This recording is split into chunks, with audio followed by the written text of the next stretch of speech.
নমস্কার বন্ধুরা, আমি অমিত। আজ 23শে জানুয়ারি। এই 23শে জানুয়ারি দিনটা আমার কাছে একটু স্পেশাল, তাই মনে হলো এই দিনের স্পেশাল কিছু মোমেন্ট তোমাদের সামনে শেয়ার করি। গতকাল অর্থাৎ 22শে জানুয়ারি আমাদেরই খুব একটা কাছের দাদা এবং আমাদেরই এক বন্ধু, মানে বন্ধুর বোন, মানে আমাদেরই বোন, আমাদের এক দাদার সাথে আমাদের এক বোনের বিয়ে হয় এবং সেই বিয়েতে আমরা সকল বন্ধু বান্ধব মিলে সবাই কিন্তু সকাল থেকে একসাথে ছিলাম। খাওয়া দাওয়া, মজা ঠাট্টা, হই হুল্লোড় করে তো কেটেছে এবং তার পাশাপাশি এই বিয়ের মহরত দেখার সঙ্গে সঙ্গে পড়ে যায় 23 তারিখ এবং 23 তারিখ পড়া মানেই কিন্তু আমাদের আবেগ, ভালোবাসা, আমাদের রাষ্ট্রনায়ক, আমাদের মহানায়কের জন্মদিন এবং তার জন্মদিনের পাশাপাশি আজকের দিনটাতে আমিও সৌভাগ্যক্রমে জন্মেছিলাম। তো ভাগ্যক্রমে এই দিনটা আমার কাছেও জন্মদিন। তো এই 22শে জানুয়ারির রাতে সবাই মিলে বিয়ে বাড়িতে থাকা, মজা ঠাট্টা, খাওয়া দাওয়া, আনন্দ, হই হুল্লোড় করার পাশাপাশি আমার জন্মদিনটাও কিন্তু আমার বন্ধু বান্ধবের দ্বারা সেলিব্রেট করা হয়। খুব ভালো একটা মুহূর্ত আমি পাই। আমাদের সকলেরই জন্য নতুন বছর পড়েছে, নতুন লক্ষ্য এসেছে, নতুন ভাবনা এসেছে।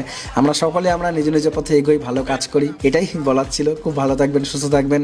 খুব ভালো লাগলো আজকের দিনটা সবার সামনে শেয়ার করতে পেরে। আজকের টপিকটা